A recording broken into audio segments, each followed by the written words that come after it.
Stepstone presenting Vira, truly independent AI homes, 0% no other charges. போரூருக்கே இது புதுசு. at Kattupakkam Porur.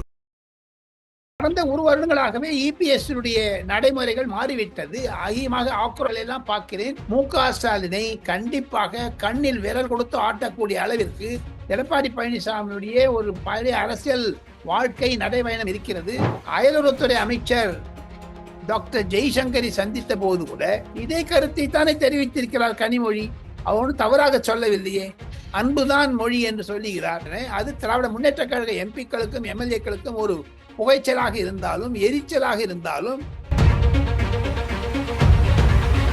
காங்கிரஸ்காரர்கள் யாருக்குமே பிடிக்கவில்லை. 4 காங்கிரஸ் தலைவர்களும் கண்டிப்பாக ராகுல் காந்திக்கு எதிராகத்தான் செயல்படுவார்கள். ராகுல் காந்தியை பற்றி யாரும் சீரியஸாக எடுத்துக் கொள்வதில்லை. வட இந்தியா வேல்முருகன் சொல்வது ஒரு விதத்தில் சரியாகத்தான் இருக்கிறது என்று நான் பார்க்கிறேன். அதை தவிர வேல்முருகன் திமுகவிலிருந்து நகர ஆரம்பித்து விட்டாரா என்ற கேள்வியும் ஆரம்பித்து விட்டார். விஜய் அவர்கள் அரசியல்வாதி அல்ல, அவர் ஒரு சினிமா நடிகர். அவர் திமுகவினால் முன்னிறுத்தப்பட்டவர். இப்பொழுது திமுகவுக்கு எதிராக பேசுகிறார் என்றாலும்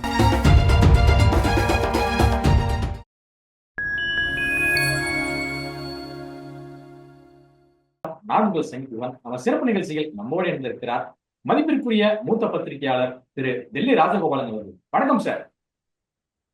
நமஸ்காரம் குகன். நமஸ்காரம். தமிழ்நாடு முதலமைச்சர் ஸ்டாலின் அவர்கள் தொடர்ந்து பூச்சாண்டி காட்டும் வேலையைத்தான் செய்கிறார் அப்படிங்கிற ரீதியில குறிப்பிட்டு கடுமையான விமர்சனத்தை முன்வைத்திருக்கிறார் சட்டமன்ற எதிர்கட்சி தலைவர் எடப்பாடி பழனிசாமி அவர்கள். அவருடைய கருத்தை நீங்க எப்படி? எதிர்கட்சி தலைவராக கூடிய எடப்பாடி பழனிசாமி கண்டிப்பாக ஒரு பிரச்சனைகளை எல்லாம் பொதுமக்களுக்கு எடுத்து உரைக்கக்கூடிய அளவில் அவர் சிறப்பாக செயல்படுகிறார்.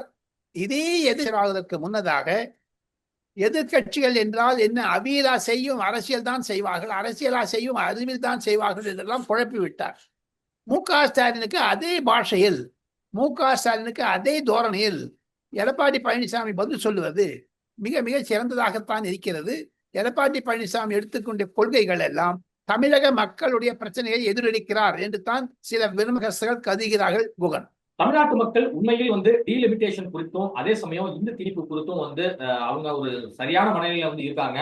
ஆனா அதை விட்டுட்டு மு.க. ஸ்டாலின் அவர்கள் மடைமத்தியம் முன்வைக்கிறார். சோ இதெல்லாமே நம்ம பார்க்கும்போது ஏன் தொடர்ந்து டீலிமிட்டேஷன் இந்த திணிப்புன்னு திமுக இதிலே சுழன்று பண்ணிட்டே இருக்காங்க. கடந்த ஒரு வருடங்களாகவே இபிஎஸ் நடைமுறைகள் மாறிவிட்டது. அதிகமாக ஆக்குரல் எல்லாம் பார்க்கிறேன். மு.க. ஸ்டாலினை கண்டிப்பாக கண்ணில் விரல் கொடுத்து ஆட்டக்கூடிய அளவிற்கு எடப்பாடி பழனிசாமியுடைய ஒரு பழைய அரசியல் வாழ்க்கை நடைபயணம் இருக்கிறது. அவர் அம்மையார் ஜெயலலிதா மூலமாக அறிமுகப்படுத்தப்பட்டார். முதலமைச்சராக 4 வருடம் இருந்தார். எதிர்கட்சி தலைவராக இருந்தாங்க. மொத்தம் அகில இந்திய அரசியலும் சரி, தமிழ்நாடு அரசியலும் சரி நன்றாக பயிர்ந்தவர்.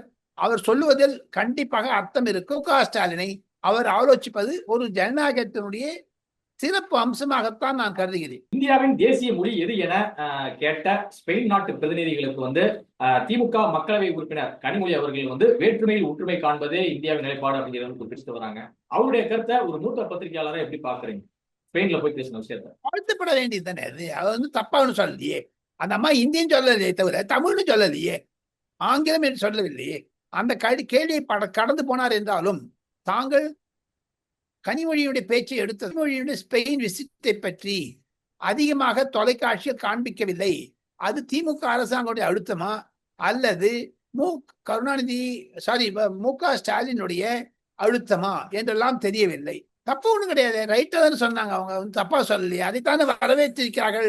நேற்று கூட 5ஆம் தேதி வியாழக்கிழமை அயலுறவுத்துறை அமைச்சர் டாக்டர் ஜெய்சங்கரை சந்தித்த போது கூட இதே கருத்தை தானே தெரிவித்திருக்கிறார் கனிமொழி.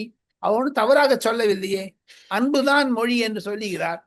அயல் நாட்டில் போய் இந்த கேள்வி கேட்டதற்கு மிகவும் நாசூக்காக பதில் சொல்லி தன்னுடைய கேட்காம தப்பிவிட்டார். கனிமொழிக்கு பாராட்டுதல்கள் குவிந்து வருகின்றன. அது திராவிட முன்னேற்ற கழக எம்பிக்களுக்கும் எம்எல்ஏக்களுக்கும் ஒரு புகைச்சலாக இருந்தாலும் எரிச்சலாக இருந்தாலும் கனிமொழி ஒரு அகில இந்திய தலைவர் இல்லை, அகில உலக தலைவர் ஆகிவிட்டார். அதை அமைச்சர் டாக்டர் ஜெய்சங்கர் தான் பிரதமர் நரேந்திர மோடிக்கு பரிந்துரை செய்து மு.க. ஸ்டாலினுடைய மகள் கனிமொழியை இந்த ஸ்பெயின் தூதர கூட்டத்தில் அனுப்ப வேண்டும் என்று முடிவு செய்தார்கள். ஆக மொத்தம் மத்திய அரசாங்கம் கனிமொழியை நன்றாகத்தான் ஆதரிக்கிறது. பாகிஸ்தானை உலக அரங்கில் தீவிரவாதத்தை ஊக்கப்படுத்தும் நாடு அப்படிங்கிற ரீதியில வந்து அம்பலப்படுத்தியதன் காரணமாக சர்வதேச அளவில் வந்து எப்படி பாக்குறாங்க? சர்வதேச உலக நாடுகள் வந்து நம்ம இந்த எம்பிக்களுடைய நடவடிக்கைகளை எப்படி பாக்குறாங்க, கூர்ந்து கவனிக்கிறாங்க? 48 மணி நேரம் 72 மணி நேரத்தில் 11 பயங்கரவாதிகள் தீவிரவாதிகளுடைய கூடாரத்தை தகர்த்தெறிந்த இந்திய ராணுவத்திற்கும் இந்திய ஆகாய விமான படைக்கும் பாராட்டு தெரிவிக்கிறார்கள். இந்த 59 எம்பிக்கள் 7 குழுக்களாக அகில உலக தலைநகர்களுக்கு சென்று அங்குள்ள இருக்கக்கூடிய எம்பிக்கள், எம்எல்ஏக்கள், மாணவர்கள், பொதுப்பாக இந்திய வாழ் மக்களுக்கெல்லாம் ஆபரேஷன் சிந்தூரை பற்றி குறிப்பிட்டு வந்திருக்கிறார்கள். அதில் ரவிசங்கர் பிரசாத், தேஜஸ், அனுராக் தாக்கூர், எத்தனையோ பேர் போயிருக்காங்க. 59 எம்பிக்கள் போயிருக்காங்க. சல்மான் குர்ஷித், அனந்த் சர்மா, மனிஷ் திவாரி எல்லாம் போயிருக்காங்க. அவங்க எடுத்து வைத்த கருத்து India first, Pakistan is our enemy என்று அகில உலக அளவில் அவர்கள் பிரச்சாரம் செய்து வந்து விட்டார்கள். இது நல்ல முயற்சி. இதற்கு ஒரு 30-40 கோடி ரூபாய் சர்க்கு ஒரு நற்பெயரை கொடுத்து விட்டது. பிரதமர் நரேந்திர மோடி செய்துவதை எதிர்கட்சி மூலமாக செய்து காண்பித்து விட்டார் நரேந்திர மோடி. இது ஒரு நல்ல அணுகுமுறை. இது டிப்ளமேசியில் ஒரு அங்கமாகத்தான் நான் பார்க்கிறேன். குகன், போர் நிறுத்தியதில் அமெரிக்கா தலையீடு கிடையாது என பேசியிருக்கிறார் காங்கிரஸ் எம்பியும் மூத்த தலைவருமான சசி தரூர் அவர்கள். ஆனா சசி தரூர் அவருடைய பேச்சால் வந்து காங்கிரசின் மூத்த தலைவரான ராகுல் காந்தி அவர்கள் அப்செட்டில் இருக்கிறாராம். ராகுல் காந்திக்கும் சசி தரூருக்கும் நீண்ட பனிப்போர் நடக்கிறது. ராகுல் காந்தியை சசி தரூர் மனிதனாக எதிர்பார்க்கவில்லை. காரணம், ராகுல் காந்தியினுடைய அணுகுமுறை சசி தரூரை பற்றி நேரடி எதிர்வினையாக இருப்பதனால். சசி தரூர் ஆங்கிலம் படித்தவர், அயல்நாடு படித்தவராக இருந்தாலும் அயல் நாடுகளில் இருக்கக்கூடிய தூதுவர்கள் மூலமாக இந்தியாவில் நடக்கக்கூடியதை நன்றாக பிரதிபலித்து விட்டார். ராகுல் காந்தி சொல்வதை அவர் ஏற்றுக்கொள்ள நீக்கலாமா என்று கூட யோசித்து வருகிறார்கள். சசி தரூர் கூடிய விரைவில் டோகாஸ் நோட்டீஸ், கவன தீர்மானம் கொடுப்பார்கள், கட்சியிலிருந்து ஏன் நீக்கக்கூடாது என்று. இன்று மாலை அவர் அமெரிக்க துணை ஜனாதிபதி JD வைன்ஸை சந்தித்து விட்டு வருகிறார். ஒரு மாபெரும் வெற்றி. காங்கிரஸ்காரர்கள் யாருக்குமே பிடிக்கவில்லை. காங்கிரஸ் சார்பாக சென்றிருந்த மனிஷ் திவாரி, ஆனந்த் சர்மா, சல்மான் குர்ஷித் போன்ற 4 எம்பிக்களும் 4 காங்கிரஸ் தலைவர்களும் கண்டிப்பாக ராகுல் காந்திக்கு எதிராகத்தான் செயல்படுவார்கள். ராகுல் காந்தியை பற்றி யாரும் சீரியஸாக எடுத்துக் கொள்வதில்லை. வட இந்தியா ஒரு சனாதனத்திற்கு விரோதமாக, ராமர் கோவிலுக்கு விரோதமாக, பாகிஸ்தானுக்கும் சைனாவுக்கும் ஆதரவாக, இந்தியாவிற்கு எதிராக ஜார்ஜ் சோரேஸ் பணம் வாங்கிவிட்டார் என்று அனுராக் தாக்கூர், நிதிஷ் குமார் போன்றவர்களும் பொதுக்கூட்டத்தில் பேசுவதை தவிர ஏக்நாத் ஷிண்டேனுடைய மகன் ஸ்ரீகாந்த் ஷிண்டேயும் அனுராக் தாக்கூர் எம்பியும் ராகுல் காந்தி தாக்க ஆரம்பித்து விட்டார்கள். காங்கிரஸ் வட இந்தியாவில் மரணம் அடைந்து விட்டது என்பதைத்தான் பிரைம் டைம் மீடியா நியூயர்களுக்கு குகன் மூலமாக சொல்லிக் கொள்கிறேன். விஜயை கூட்டணி கட்சி தலைவர்களை வைத்து திமுக தலைமை வந்து இது மாதிரியான ஒரு அவதூறுகளை வந்து பரப்ப விடுதா அப்படிங்கிற கேள்வி வந்து சமூக வலைதளங்கள் ஆரம்பிச்சிருக்காங்க. நீங்க எப்படி பாக்குறீங்க? இந்த வேல்முருகன் அவர்கள் விஜயை நோக்கி உரிமையில் பேசுறாங்க. வேல்முருகன் சொல்வது ஒரு விதத்தில் சரியாகத்தான் இருக்கிறது என்று நான் பார்க்கிறேன். அதை தவிர வேல்முருகன் திமுகவிலிருந்து நகர ஆரம்பித்து விட்டாரா என்ற கேள்வியும் ஆரம்பித்து விட்டார்கள். அவர்களுக்கும் TVK என்ற பெயர் தான், இவருக்கும் TVK என்ற பெயர் தான்.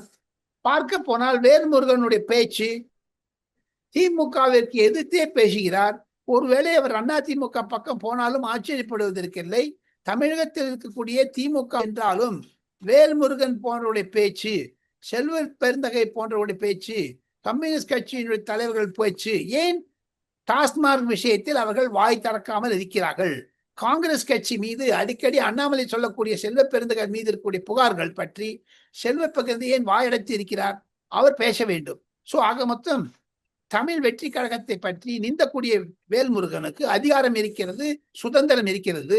அவர்களுடைய பேச்சுக்கள் விஜயனுடைய ஆதரவாளர்களுக்கிடையே எதிர்ப்பு இருந்தாலும், அது ஒரு மோதலை உருவாக்கினாலும், தேர்தல் சமயத்தில் விஜய் அவர்கள் தொடர்ந்து ஒரு 40 நாள் வந்து முதல்கட்ட ஒரு சுற்றுப்பயணம் மேற்கொள்ள திட்டமிட்டிருப்பதாக ஒரு தகவல். ஒவ்வொரு இடங்கள்லயுமே மக்களை வந்து இறங்கி போய் சந்திச்சு அவங்களுடைய பிரச்சனைகளை வந்து கேட்டறிந்து பிரச்சாரம் போது விஜய் அவர்களுடைய மக்கள் சந்திப்பு என்பது அவருக்கு தேர்தலில் மிகப்பெரிய ஒரு பலன் அளிக்குமா, ஒரு வெற்றி தரும்? விஜய் அவர்கள் அரசியல்வாதி அல்ல, அவர் ஒரு சினிமா நடிகர். அவர் திமுகவினால் முன்னிறுத்தப்பட்டவர். இப்பொழுது திமுகவுக்கு எதிராக பேசுகிறார் என்றாலும் அவர் உதயநிதியினுடைய வளர்ச்சியை அண்ணாமலை போன்றவர்கள், அன்புமணி ராமதாஸ் போன்றவர்கள், விஜய் சீமான் போன்ற இளம் தலைவர்களிடமிருந்து திமுகவை காப்பாற்றுவதற்குத்தான் திமுக பணம் கொடுத்து அவரை நிலை நிறுத்தி இருக்கிறார்கள். உதயநிதியினுடைய சப்போர்ட் மேல சினிமா கும்பலை என்று சிலர் பேசுகிறார்கள். அது வேல்முருகன் பேசியதில் இந்த தோரணை இருந்து தெரிகிறது. இருப்பினும் தமிழ் வெற்றி கழகம் கணிசமான வாக்கு வங்கிகளை பெறக்கூடும். 10-15% வெற்றி பெறக்கூடும். அந்த வாக்கு வங்கிகள் குறைந்தால் அது திமுகவிற்கு லாபமாக போகுமா நஷ்டமாக போகுமா தெரியாது. எதிர்கட்சிகளிடையே கூட்டணி இல்லை என்றால் அதிமுக ஓட்டுகளை பிரிப்பார். அதுதான் அவர்களுக்கு இருக்கக்கூடிய ஒரு திமுகவுக்கு இருக்கக்கூடிய வெற்றி வாகைக்கான வாய்ப்பு. டோட்டலா பார்க்க போனீங்கன்னா தான் இருக்குமோ என்ற ஒரு அச்சம் கூட வர ஆரம்பித்து விட்டது அவருடைய கேள்விகள் பதில்கள் மூலமாக. கமல் அவர்களுடைய இந்த கன்னடம் குறித்த பேச்சுக்கு வந்து சமூக செயற்பாட்டாளரும் நடிகருமான பிரகாஷ்ராஜ் அவர்கள் ஏன் வந்து இன்னும் பேசாம இருக்கிறாரு? உங்களுடைய பதில் என்ன சார்? பிரகாஷ் ராஜை பத்தி வந்து ஆன்டி தமிழ் பட்டியல் நடித்திருந்தாலும் அவர் தமிழுக்கு விரோதமானவர், இந்துக்களுக்கு விரோதமானவர், கம்யூனிஸ்ட் மார்க்சிஸ்ட் கட்சியினுடைய கொள்கைகளை பரப்பக்கூடியவர். இருப்பினும் பிரகாஷ் ராஜை பற்றி தாங்கள் ஏன் குறிப்பிடுகிறீர்கள்? மு.க. ஸ்டாலின் ஏன் வாய் திறக்கவில்லை? ஏன் ராகுல் காந்தி வாய் திறக்கவில்லை? கர்நாடகாவில் இருந்த ஒரு பிரச்சனைகளுக்கெல்லாம் கன்னட மொழியை பற்றி பேசி ஏளனமாக எதற்காக சொல்ல வேண்டும்? தங்களுக்கு சுதந்திரம் இருந்தால் கூட கர்நாடகா ஹைகோர்ட் கேட்ட மாதிரி மிஸ்டர் கமல்ஹாசன் அதிக பிரசங்கித்தனமாக பேசியிருப்பது தவறு. அவருடைய வியாபாரத்திற்காக பேசுகிறாரா என்று தெரியவில்லை. இனி அவர் உலக நாயகனாக இல்லாவிட்டாலும் உலர் நாயகனாகிவிட்டார். அவரை வைத்து பார்த்தால் கண்டிப்பாக தமிழ் பற்றிய அவர் கருத்து வரவேற்கத்தக்கதாக இருந்தாலும் தமிழ் வெற்றி கழகம் போன்ற கட்சிகள் கமல்ஹாசனுக்கு எதிராக இருக்கிறது. பிரகாஷ் ராஜை பற்றி தாங்கள் கேட்டீர்கள். தமிழகத்தில் இருக்கக்கூடிய தலைவர்களையே வாயெடுத்திருக்கிறார்கள். ஏன் ராகுல் காந்தி வாயெடுத்திருக்கிறார்?